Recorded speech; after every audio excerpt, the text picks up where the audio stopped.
തുറവൂർ അരൂർ പാതയിൽ KSRTC bus വീണ്ടും ചെളിക്കുഴിയിൽ താഴ്ന്നു. പത്തനംതിട്ട കോഴിക്കോട് സൂപ്പർ ഫാസ്റ്റാണ് അരൂർ പെട്രോൾ പമ്പിന് മുൻപിൽ അപകടത്തിൽപ്പെട്ടത്. ബസിന്റെ അടിഭാഗം റോഡിൽ തട്ടി നിന്നതോടെ മുന്നോട്ടും പിന്നോട്ടും എടുക്കാൻ കഴിയാത്ത അവസ്ഥയിലായി. ബസ് ഉയർത്താൻ കഴിയാതെ വന്നതോടെ യാത്രക്കാരെ മറ്റൊരു ബസ്സിൽ കയറ്റിവിട്ടു.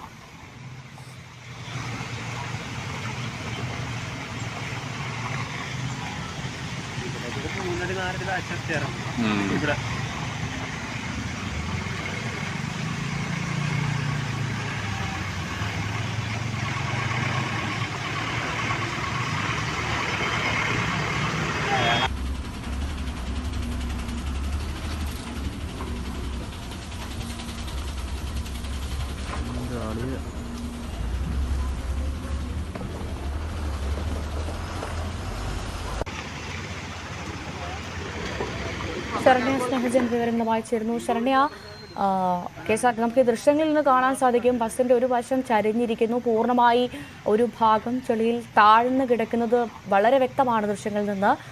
ഇതെപ്പോഴായിരുന്നു സംഭവം?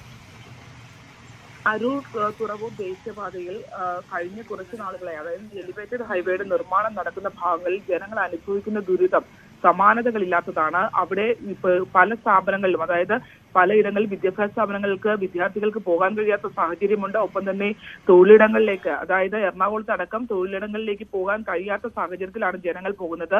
ഈ ദുരിത സമാനമായ സാഹചര്യം തുടങ്ങിയിട്ട് മാസങ്ങളാകുന്നു. പ്രത്യേകിച്ച് ഈ എലിവേറ്റഡ് ഹൈവേയുടെ, അതായത് തുറവൂർ അരൂർ പാതയിൽ കെഎസ്ആർടിസി ബസ് വീണ്ടും ചെളിക്കുഴിയിൽ താഴ്ന്നു. പത്തനംതിട്ട കോഴിക്കോട് സൂപ്പർ ഫാസ്റ്റാണ് അരൂർ പെട്രോൾ പമ്പിന് മുൻപിൽ അപകടത്തിൽപ്പെട്ടത്. ബസിന്റെ അടിഭാഗം റോഡിൽ തട്ടി നിന്നതോടെ ബസ്സിന് മുന്നോട്ടും പിന്നോട്ടും എടുക്കാൻ കഴിയാത്തൊരു സാഹചര്യമായിരുന്നു. എന്തായാലും ബസ് ഉയർത്താനുള്ള പരിശ്രമം വിഫലമായതോടുകൂടി യാത്രക്കാരെ മറ്റൊരു ബസ്സിൽ കയറ്റിവിടുകയായിരുന്നു. ശരണ്യ സ്റ്റേജൻ ചേരുന്നുണ്ട്. ശരണ്യ, തുടരാം.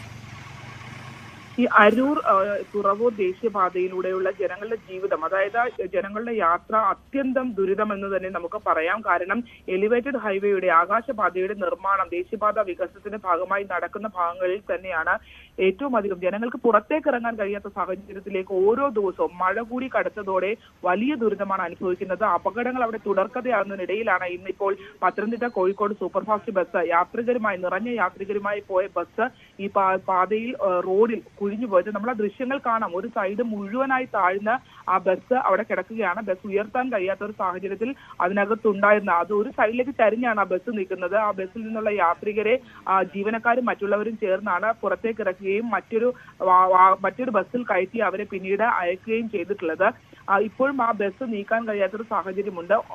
ഇപ്പോൾ ആ പാതയിൽ തന്നെ സ്ഥിരം, അതായത് മണിക്കൂറുകൾ നമ്മൾ കിടന്നാൽ മാത്രമേ, വാഹനങ്ങൾ ബ്ലോക്കിൽ കിടന്നാൽ മാത്രമേ അവിടെ നിന്നും കടന്ന് ഇപ്പുറത്തെ ഭാഗത്തേക്ക് ആളുകൾക്ക് എത്താൻ കഴിയൂ. അത്തരത്തിൽ വളരെ ദുരിതമാണെന്ന് ജനങ്ങൾ പലതവണ ആവർത്തിച്ച് പറഞ്ഞ അല്ലെങ്കിൽ പരാതി ഉന്നയിക്കുന്ന ഒരു പ്രദേശമാണ്.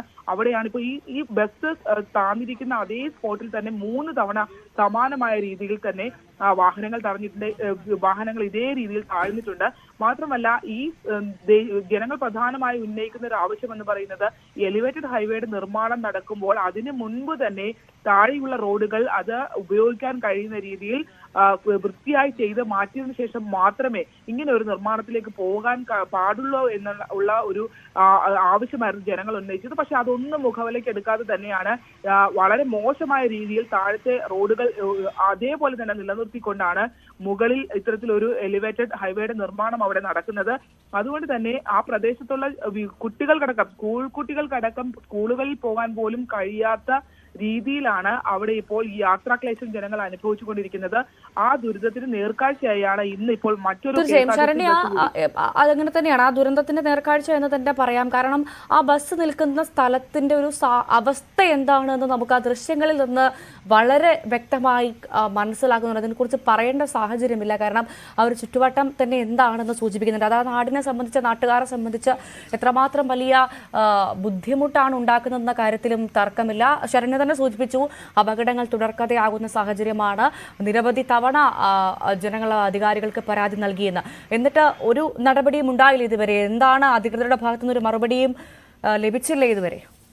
ഈ വിഷയങ്ങൾ പരിഹരിക്കുമെന്ന് ജില്ലാ കളക്ടർ അടക്കം കഴിഞ്ഞ ദിവസം പറഞ്ഞിരുന്നു. പക്ഷേ ഇതിനകത്ത് ജനങ്ങൾ അവിടെ കഴിഞ്ഞ ദിവസം സംഘടിതമായിട്ടുണ്ട്. അത് ആ സമീപത്തുള്ള കടകൾക്കൊന്നും പ്രവർത്തിക്കാൻ പോലും കഴിയാത്ത സാഹചര്യമാണ് ഉള്ളത്. ചെളിയും വെള്ളവും നിറഞ്ഞ ആളുകൾക്ക് ഇത് നമുക്കറിയാം, പൊതുവെ സാധാരണ ഇത്തരത്തിലുള്ള കുഴികളോ ഗർത്തങ്ങളോ ഒക്കെ കടന്നു പോകാൻ കഴിയുന്ന സാഹചര്യമുള്ള ബസ് ഒരു സംവിധാനമാണ് ഈ KSRTC ബസ്. അത് അത്രയും വലിയൊരു വാഹനം ഇങ്ങനെ കിടക്കണമെങ്കിൽ സാധാരണ ഇരുചക്ര വാഹനത്തിൽ സഞ്ചരിക്കുന്ന ആളുകളുടെ അവസ്ഥ എന്താണെന്നുള്ളത് നിങ്ങൾ മനസ്സിലാക്കണം. അത്ര മോശമാണ് അവിടുത്തെ സാഹചര്യം. നമുക്ക് നടന്ന് നീങ്ങാനോ കുട്ടികൾക്ക് സ്കൂളിൽ നിന്ന് വന്ന് ഇറങ്ങി സ്കൂൾ ബസ്സിലോ അല്ലെങ്കിൽ മറ്റു സ്കൂൾ ബസ്സുകളോ മറ്റു വാഹനങ്ങളോ ഒന്നും കടന്നു പോകാൻ കഴിയാത്ത രീതിയിൽ ചെളി നിറഞ്ഞൊരു പ്രദേശമായി, കുഴികൾ നിറഞ്ഞൊരു പ്രദേശമായി മാറിയിട്ടുണ്ട്. ആ ബസ്സിന്റെ ഒരു ഭാഗം മുഴുവൻ, ഒരു സൈഡ് മുഴുവൻ കുത്തിയാണ്, ഒരു സൈഡിലേക്കാണ് ആ ബസ് കിടക്കുന്നത്.